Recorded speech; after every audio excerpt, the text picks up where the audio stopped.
এই ছেলেটা কোন ধর্মের? ওর বাপ হলো অগ্নি পূজক, আগুনের পূজা করার লোক এরা, ইরান দেশে। ওখানে যখন নমাজ পড়া দেখেছে তো সারা দিন ওই নমাজ পড়া দেখে টেখে রাতের বেলায় বাড়ি এসেছে। বাপ বলছে, বাগানের খবর কী রে বেটা?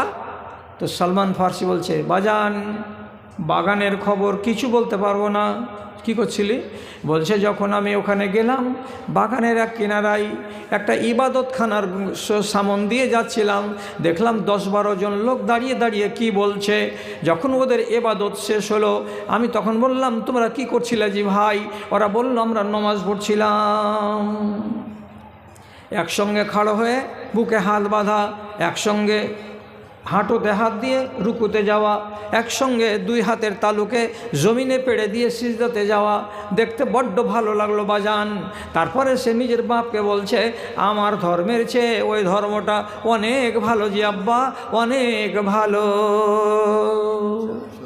না, চা বড় লোক বাড়ির চা আছে না? হ্যাঁ, তা তো ঠিকই, তাহলে একটু করে খাবো। হ্যাঁ, ওটা লিখে রাখো। তো আর বাপ বলছে, মারবো গালে একটা টেনে চড়, নিজের বাপের ধর্মকে খারাপ বলছিস আর পরের ধর্মকে ভালো বলছিস, খবরদার বলবি না এরপর থেকে এই কথা।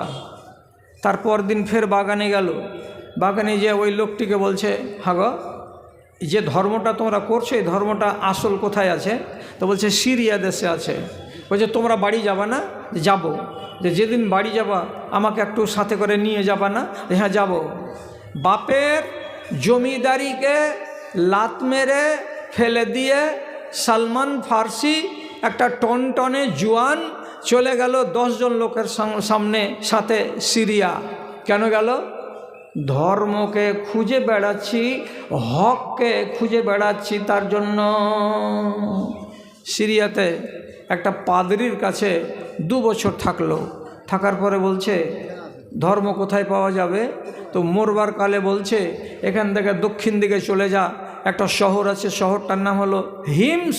ওই হিমস শহরে একটা পাদ্রি আছে, ওর কাছে যে খোঁজ করগা।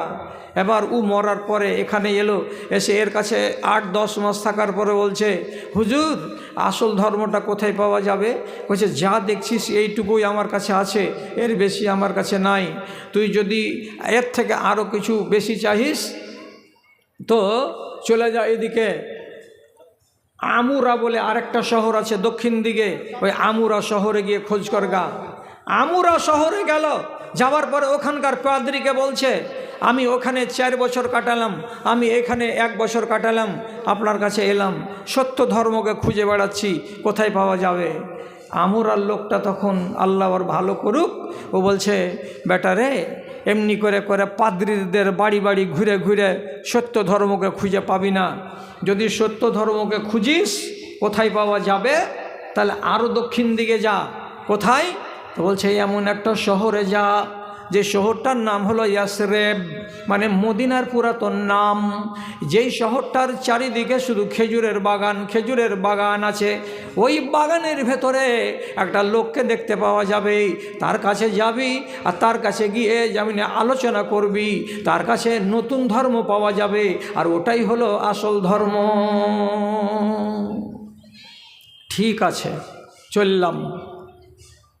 তো এই আমুরা শহরে আসছিল, রাস্তাতে কয়েকটা ডাকাত ওকে ধরে বন্দি করে, যদি বন্দি হয়ে যায় কোনো মানুষ তো গোলাম। এবার স্বাধীন মানুষটা কোটিপতির বেটা রাস্তাতে কি হয়ে গেল? গোলাম। গোলামটাকে বিক্রি করে দিল মদিনার এক ইহুদির কাছে।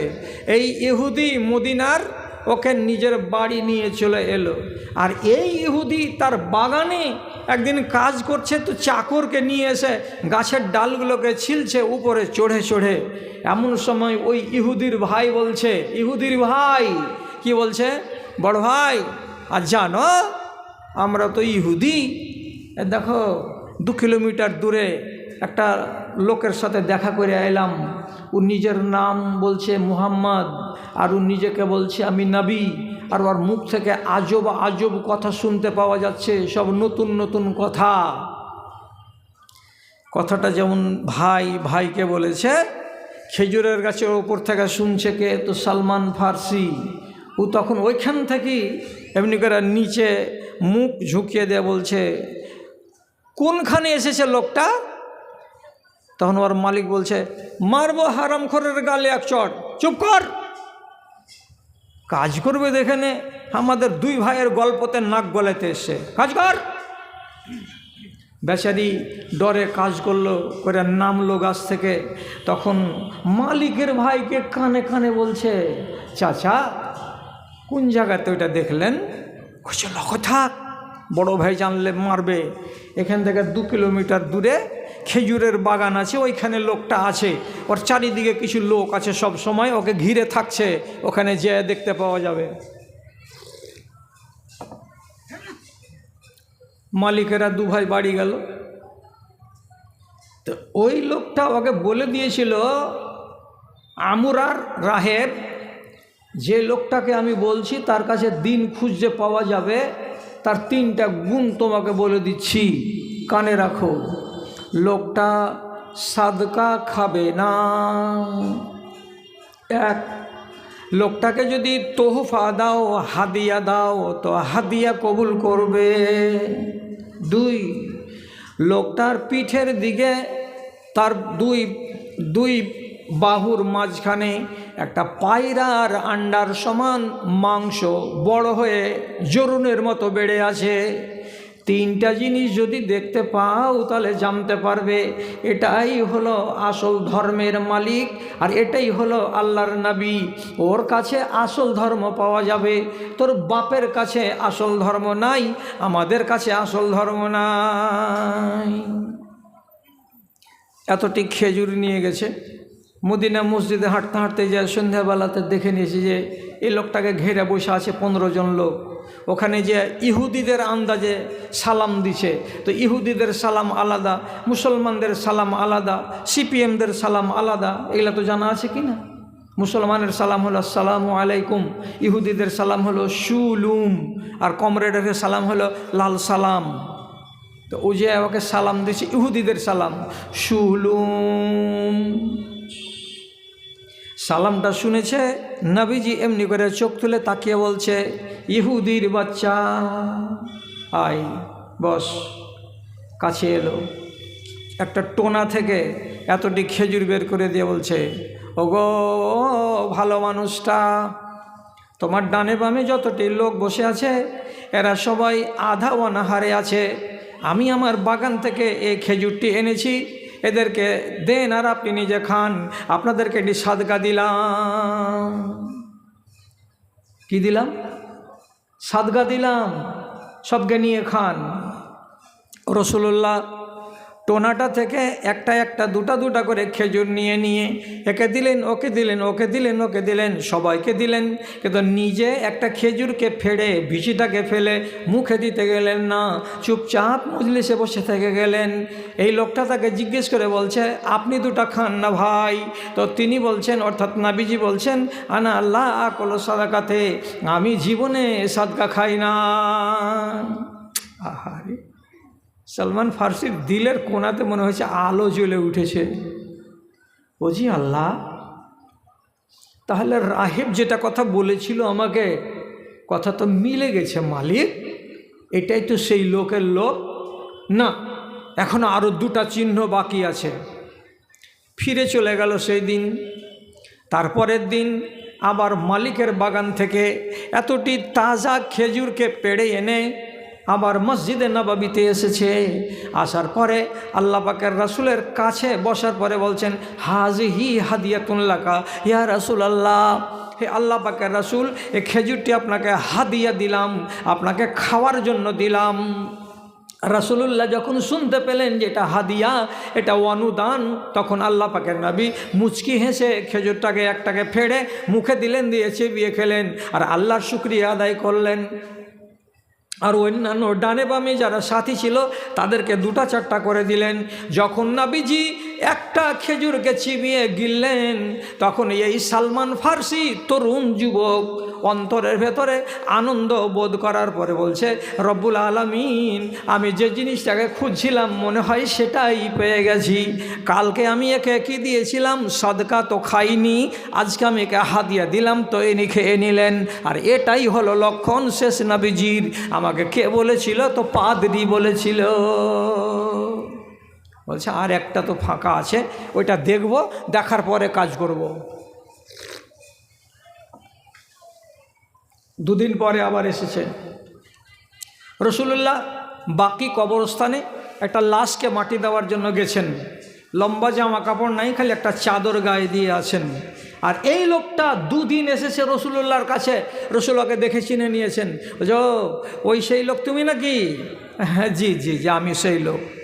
বারে বারে পিছন দিকে যাচ্ছে, বারে বারে পিছন দিকে গিয়ে এমনি এমনি করে খালি উঁকি মারছে, খালি উঁকি মারছে। রাসূলুল্লাহ বুঝে নিয়েছেন। আর যখন বুঝে নেওয়া, পিঠের উপর থেকে গামছাটাকে এমনি করে চাড়লেন, আর যেমনি চাদরটাকে সরিয়ে দেওয়া, বাহুর মাঝখানে আন্ডা বরাবর একটা মাংস বড় হয়ে আছে। এটা হলো মোহরে নবুয়াত। এই জিনিসটাতে সালমান ফার্সি এমনি করে হাত লাগালেন। আর লাগাবার পরে সামনের দিকে নবীজির কাছে এসে বলছেন, হে রাহমাতুল আলামিন, আমি হলাম একটা অগ্নি পূজকের বেটা। আমার বাপ ইরানের আসফাহান শহরের জমিদার। আমি আমার বাপের অগ্নিতে সারা সারা দিন ফুঁক লাগাতাম, লকড়ি দিতাম। আমার বাপ চাইনি যে আমি ধর্ম ত্যাগ করি, কিন্তু ওই আগুনের পূজা করে আমার মন শান্তি পায়নি। তার জন্য চলে গেছিলাম সিরিয়ার মাটিতে ঈসা নবীর ধর্মকে খুঁজতে। ঈসা নবীর ধর্মকে খুঁজে স্কুল কিনারা পেলাম না। তারাই খোঁজ দিয়েছিল যে সহি ধর্ম যদি পাওয়া যায় তো খেজুরে ঘেরা একটা দেশ আছে, শহর আছে, ওখানে গেলেই পাওয়া যাবে। তো এই আমাকে সত্যকে খুঁজতে খুঁজতে এদিকে আমার 4 বছর, 5 বছর, 6 বছর সময় কেটে গেল। আমি আজকে আপনাকে পেয়েছি, আর আমি দেরি করব না। আপনার হাতে হাত দিয়ে আমি সহি দিনের তলাশ করব। তার জন্য এসেছি। কি করতে হবে বলুন? আল্লাহ পাকের রাসূল ওই মদিনার কবরস্থানের এক পাশে দাঁড়িয়ে দাঁড়িয়ে তাকে হাতে হাত লাগিয়ে দেওয়ার ফলে কলেমা তাইয়্যিবা পড়ালেন। আর পড়াবার পরে বললেন, আজ থেকে তুমি মুসলমান, তোমাকে সঠিক দিনের দিশা দান করা হবে। ধর্মকে খুঁজে বেড়াচ্ছিলেন। কতদিন লাগলো টাইম? 6 বছর। ইনি ধর্মকে খোঁজ করছিলেন, আর আপনি ধর্ম বিক্রি করে বেড়াচ্ছেন দেশে দেশে রোজ রোজ। চিনেন না, চেনেন না, জানেন না, জানেন না মুসলমান ধর্মকে কেমন বিক্রি করতে পারে, কত করে বিক্রি করতে পারে।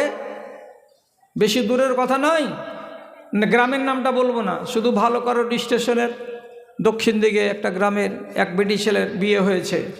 তো যখন তখন ফোন লাগিয়ে দেয়া, ওই হ্যালো আর গেল, হ্যালো আর গেল। তো 5 মিনিট, 7 মিনিট, 8 মিনিট, 10 মিনিট গল্পই করে। ওর মা, ওর শাশুড়ি কহে, হাগে চলে, হা তুই এত কী গল্প করছিস গে? বলছি কী করবো জি মা? আর মা গল্প লাগালছে তো ছাড়তে চাহে না। তাই কে গল্প করছে? ওর মা। এই ঘরে রোজ গল্প করে, কেউ যদি কিছু বলে তো বলছে ওটা মার সাথে গল্প করছিলাম। স্বামীটা একটু আধ খেপা, ও তখন বলছে মার সাথে যদি গল্প করিস তো সকালে একবার বিকালে একবার, এত গল্প কি থাকে? একদিন ও ফোন লাগিয়ে শাশুড়িকে কইছে, তুমি অতক্ষণে তোমার বেটির সাথে গল্প করছ, খালি কাজের ক্ষতি করছ। 1 মিনিট 2 মিনিট কথা কহে নিলে, তারপরে কহবে যে যা রে বেটা যা, তো শাশুড়ির সাথে কাজ করগা। তখন শাশুড়ি কইছে, কইজি বাজি, আমি তো 16-17 দিন থেকে আমি তো কোনো কথাই কহিনি আর বেটির সাথে। তখন এসে কইছে, তুই যে কইছিস মার সাথে গল্প করছি, তো মা যে ফের কইছে না আমি 16-17 দিন থেকে গল্প করিনি। তো কই যা ওই থেকে শরম করছে, তার লেগে ওই কথা কয়েছে। ফের আর একটা বাহানা, ই সোজা হলে কি হবে? সোজা যদি কোনো দিন টেढ़া হয়ে যায় তো আর মতন বোঝা দুনিয়াতে নাই। মোবাইলটাকে নিয়ে যায় একটা হুঁশিয়ার ছেলেকে কইছে, এটা দেখতো, হ্যাঁ কেমন করে বলে বের করা যাবে কার সাথে কয় মিনিট কথা বলেছে। কইছে যাবে। তখন 97 33 160 679 নম্বর লাগিয়ে দিয়েছে আর একটা মোবাইল থেকে। আর লাগিয়ে দেওয়ার পরে তখন কইছে হ্যালো, কে তুমি? তো কইছে আমি জয়নাল, তোর বাড়ি কোনটা? যে কয়লা পাথার। তখনই কইছে হারে শালা, তুই উমুক মায়ের সাথে সারা সারা দিন গল্প কিসের লেখছিস? তখন ও বলছে কে তুমি? যেই আমি হই, তুই গল্প করিস কি করিস না? ও স্বীকার করলেন না। বাড়ি এলো এ সোজা খেপা। আর আসার পরে বাপরে বাপ আঁচল করে এক মাথাকে এরকম করে গলার কাছে ধরে পিঠে আর পেটে যত দূর পেরেছে উঁচা আর নিচা করে মাইরে বহুটাকে লঠিয়ে দিয়েছে। দেওয়ার পরে বলছে তোর মার সাথে গল্প করছিলি রে না তোর নাঙের সাথে গল্প করছিলি, ঠিক করে পাহা। তাহলে এখন ধরা পড়লো 8 দিন পরে, বলে না হয় স্বীকার করলো, কিন্তু এই যে 8 দিন যে চললো, স্বামী হয়ে যাওয়ার পরে একটা মেয়ে ছেলে যদি তার আগলা বন্ধুর সঙ্গে গল্প করে, তো এটা ধর্ম কি না বেটি ছেলে, না ধর্ম বেচা বেটি ছেলে? আপনি বলেন তো, এগুলার সংখ্যা কম না বেশি? অনেক। ধর্ম বেচিয়েন না। মাঝে মাঝে ইমানটাকে এমনি এমনি করে হিলিয়ে হিলিয়ে দেখবেন আমার ইমানে পোকা টোকা লেগে যায়নি তো। যদি পোকা লেগে থাকে মাঝে মাঝে তওবা করবেন আর ওই পোকাটাকে ছাড়িয়ে দেওয়ার ব্যবস্থা করবেন। কি করলে ছুটবে? 1 নম্বর ওষুধ হলো নমাজের বাইরে যখন তখন আপনাকে বলতে হবে আস্তাগফিরুল্লাহ, কিন্তু বিশেষ করে একটা পাপ করার পরে, বিশেষ করে একটা ভুল করার পরে আপনাকে বলতে হবে কি? আস্তাগফিরুল্লাহ। এটা হলো 1 নম্বর ওষুধ। তাহলে আগকার পাপটা থাকবে না, অন্তরে যেটা স্পট বা দাগ পড়েছিল দাগটা মুছে যাবে। আর যদি আস্তাগফিরুল্লাহ না পড়া যায় তাহলে পরে স্পট থেকে গেল, আর একটা স্পট পড়বে, আর একটা স্পট পড়বে, হক চেপে যাবে, বাতিল ফলে ফুলে বৃদ্ধি পেয়ে যাবে। যদি বিশ্বাস না লাগে তাহলে আপনাকে সহি হাদিস বলছি। একটা লোক খেজুরের বাগানে কাজ করছে, সাহাবী।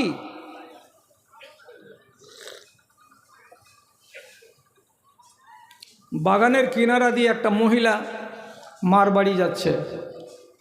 সাহাবী তখন বলছে, মেয়ে ছেলে, তুমি অত দূর দিয়ে ঘুরে ঘুরে না গিয়ে বাগানের মাঝখান দিয়ে রাস্তাটা দিয়ে চলে যাও, ছোট হবে রাস্তা। মেয়ে ছেলে মানুষ, এই পুরুষ লোকটার কথা ওর মনে লেগে গেল, ঘোরার রাস্তা বাদ দিয়ে বাগানের মাঝখান দিয়ে যেটা রাস্তা ওটা ধরে নিল। হাদিস বলছি, জাল কথা নয়। যখন মেয়ে ছেলেটি হাঁটতে হাঁটতে এই সাহাবীর কাছে এসেছে, সাহাবী বলছেন, আমি খেজুরের গাছের গোড়ায় কোদাল চালিয়ে চালিয়ে চালা দিচ্ছিলাম, পানি দিচ্ছিলাম। আমার কোদালখানাকে আমি রেখে দিলাম, আর দেওয়ার পরে ফাল্লাজাম তোহা ওয়া কাব্বাল তোহা ওয়া লামাস্তোহা। ওই মেয়ে ছেলেটিকে ওর অনুমতি না নিয়ে গায়ের জোরে তাকে আমি ধরে নিলাম। কেমন করে ধরে নিলাম? হাদিসের শব্দ বলা হচ্ছে লাজাম তোহা, আমি তাকে জড়িয়ে ধরে নিলাম। তারপরে সাহাবী নিজে বলছে ওয়াকাব্বাল তোহা, আমি তার মুখে চুমু খেয়ে নিলাম। তারপরে সাহাবী নিজে বলছে আমি তার গায়ে হাত লাগিয়ে দিলাম। কটা কাজ করলো? তো 3টা কাজ। তাকে জাপটিয়ে ধরে নিল, যেমন করে একটা মানুষ নিজের জায়েজ স্ত্রীকে জাপটিয়ে ধরে নাই, ওই রকম করে আমি তাকে জাপটিয়ে ধরে নিলাম, 1টা ভুল। তারপরে আমি তাকে চুমু খেয়ে নিলাম, 2টা ভুল। তারপরে আমি কি করলাম? তার শরীরে হাত লাগিয়ে দিলাম, এই হলো 3টা ভুল। এটা কাজ করে নেওয়ার পর আমি মেয়েটিকে ছেড়ে দিলাম। মেয়েটি আবার রাস্তা ধরে নিজের মঞ্জিলের দিকে চলে গেল। পাপ যে হয়ে গেল, অন্তরে তো দাগ পড়ল। এই দাগ মুছতে হবে কি দিয়ে? মনের ভেতরে স্থির হলো না, আল্লাহ কোন কাজ করলাম? এই দাগি ইমান নিয়ে যদি কবরে যাই তো রেহাই পাবো? সুবহানাল্লাহ। ভাবনাটা বেড়ে গেল, কোদালটাকে বাগানে রেখে দিল। আর দেওয়ার পরে 11:30টার সময় হাঁটতে হাঁটতে মসজিদে নববীতে এলো। ওযু করে আল্লাহ পাকের নবীর পিছন দিকে দাঁড়িয়ে জোহরের 4 রাকাত নামাজ পড়ল। এবার নামাজ শেষে রাসূলুল্লাহর সামনে খাড়া হয়ে বলছেন, আল্লাহ রসুল, আমি এই কাজ করেছি, আবার আমি নিজে স্বীকার করছি, ফাফআল বি মা শিতা, আপনার যা মনে লাগে আমার সাথে আপনি তাই করেন। যদি থাপ্পড় মারলে আমার অন্তরের কালি দাগ হয় তো আমি থাপ্পড় খেতে রাজি আছি, আপনি যদি লাঠি মারেন তো লাঠি খেতে রাজি আছি, তবে আমার ইমানে যে দাগ পড়ে গেছে আমার দাগটা ছাড়ানো চাই। রাসূলুল্লাহ বলছেন, আসল্লাইতা খালফি, আমার পিছন দিকে এখানে এসে নামাজ পড়েছো কি মসজিদে? জি নামাজ পড়েছি। ঠিক নামাজ পড়েছ? বলে হ্যাঁ পড়েছি। ঘটনাটা কটার সময় ঘটেছে? যে 11টার সময়। এখানে আসলে কটায়? 11:30টায়। নামাজ পড়লে কটায়? 12:15টায়, তাই তো? হ্যাঁ। রাসূলুল্লাহ পিঠটাকে এমনি করে নেড়ে দিয়ে বলছেন, ইন্নাল হাসানাত ইউযহিবুনাস সাইয়্যাত, একটা মানুষ যদি 1 ঘন্টা আগে পাপ করে আর তারপরে যদি আল্লাহ তাআলার কাছে মাপ চাই, রব্বুল আলামিন বলে রেখেছেন, বান্দারে আমি তোকে মাপ করে দেই, তোর অন্তরে দাগ থাকবে না। সুতরাং তুমি এক্ষুনি আমার পিছন দিকে দাঁড়িয়ে 4 রাকাত নামাজ পড়েছো, এই নামাজ পড়ার কারণে তোমার যেটা গুনাহ হয়েছিল এই গুনাহটা হলো সাগীরা গুনাহ, এই গুনাহগুলোকে আল্লাহ রাব্বুল আলামিন মাপ করে দিয়েছেন। তো নামাজ পড়লাম তো গুনাহ মাফ হয়ে গেল, কিসের জন্য? একবার কেউ চিন্তা করে দেখেছেন? আপনাকে সময় বেশি দিব না, একটুক সময় দিয়ে বলছি। একটা মানুষ 4 রাকাত যদি নামাজ পড়ে তো তাহলে টোটাল 4 রাকাত নামাজে 5 বার আল্লাহ তাআলাকে বলে, আল্লাহ আমাকে মাপ দাও। কয়বার বলে বললাম?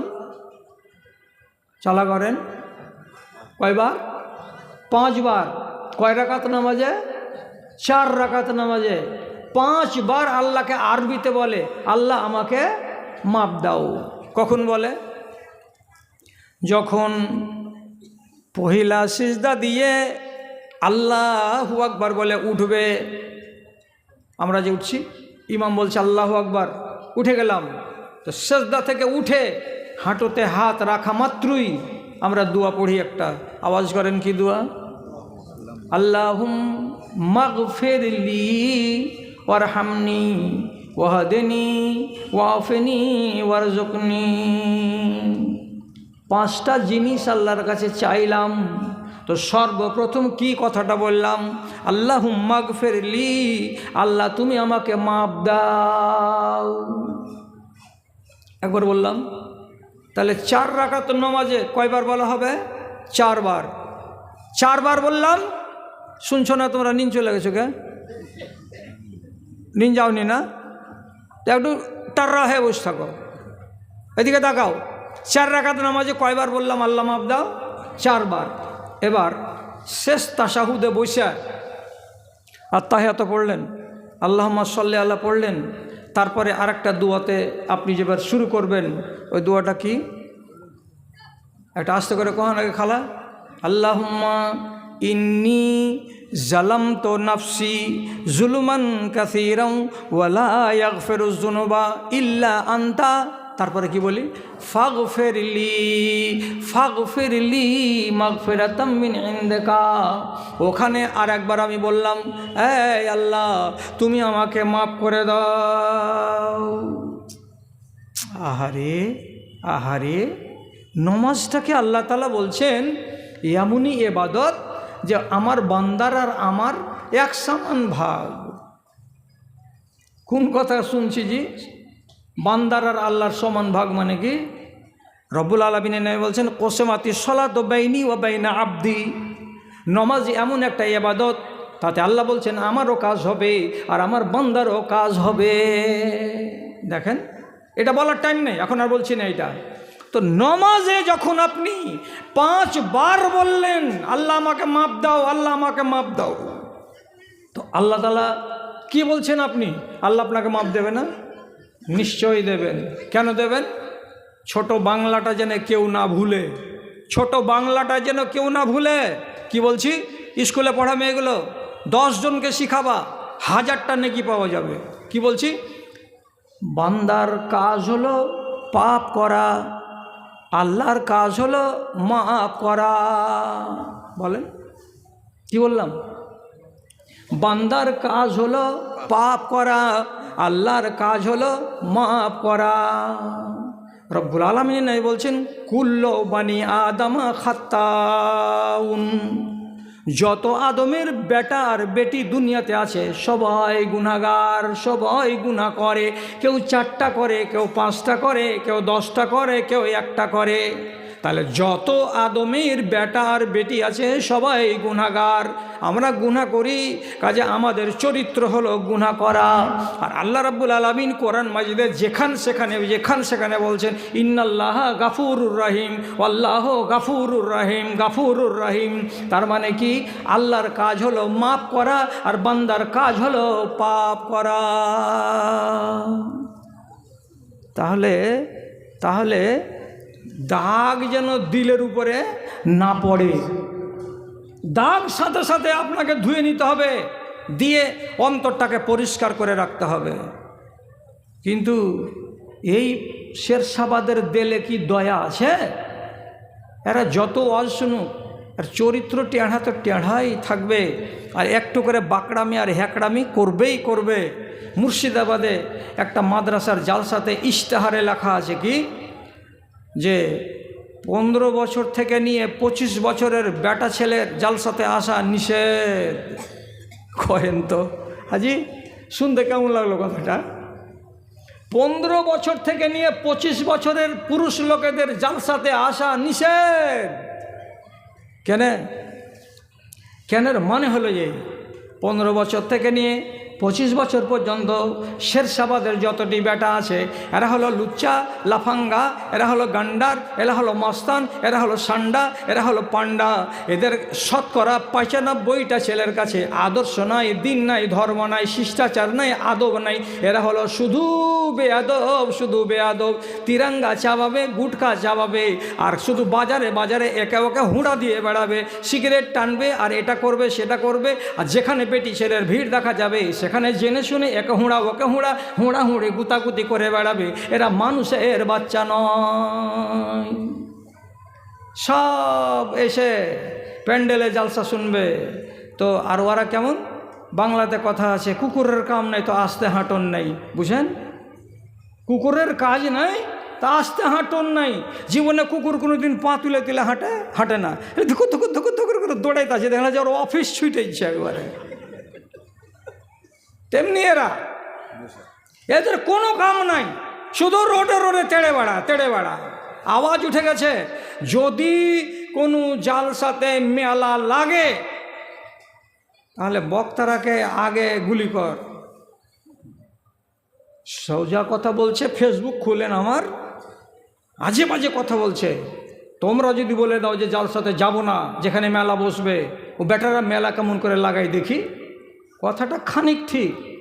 আর যদি আমরা হরতাল করি তা আমাকে বাদ দিয়ে দিবে যে আর একটা মৌলানা পাওয়া যাবে, ওকে নিয়ে এসে দিব্যি জালসা হবে, মেলাও চলবে। আটকাতে পারা যাবে না। তাহলে আগে আপনাকে সজাগ হতে হবে।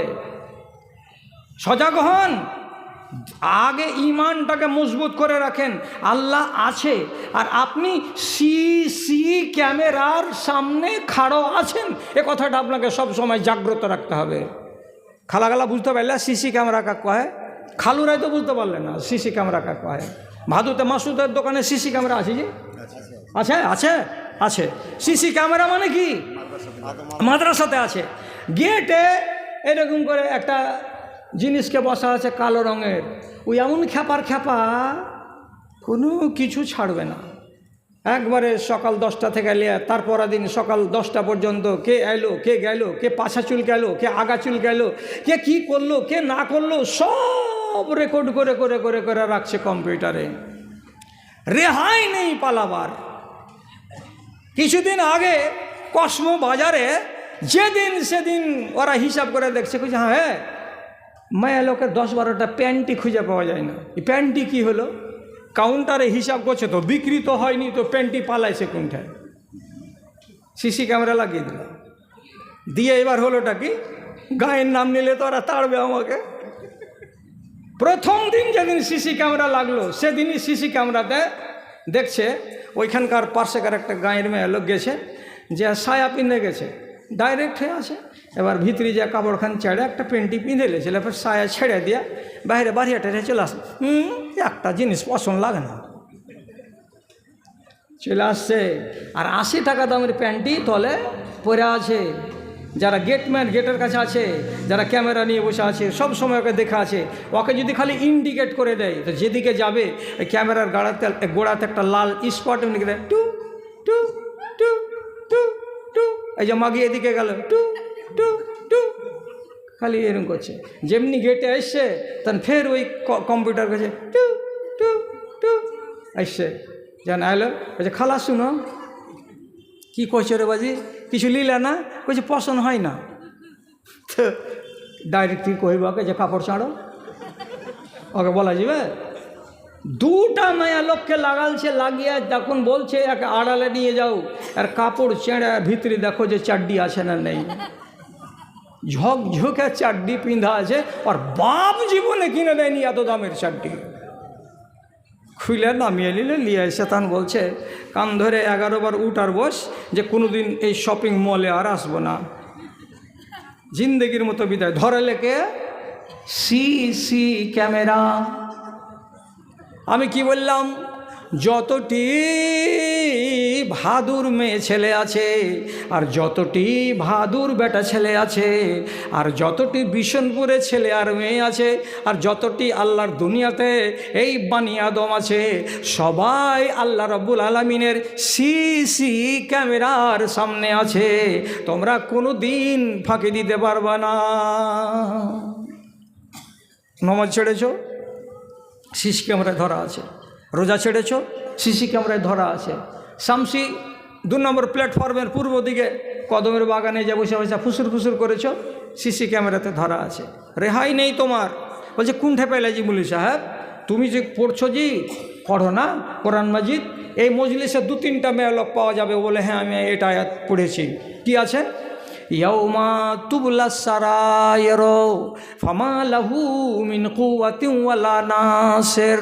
কিয়ামতের দিন একটা জালিমকে আল্লাহ তাআলা তার অপরাধকে সাব্যস্ত করার জন্য বলবে, বান্দারে তুই কি পাপ করেছিলি কিনা বল। তখন বলবে, না জি আল্লাহ, আমার বাড়ির গোড়াতে তো জুমা মসজিদ, আমি তো আজান শুনতাম 5 ওয়াক্তে,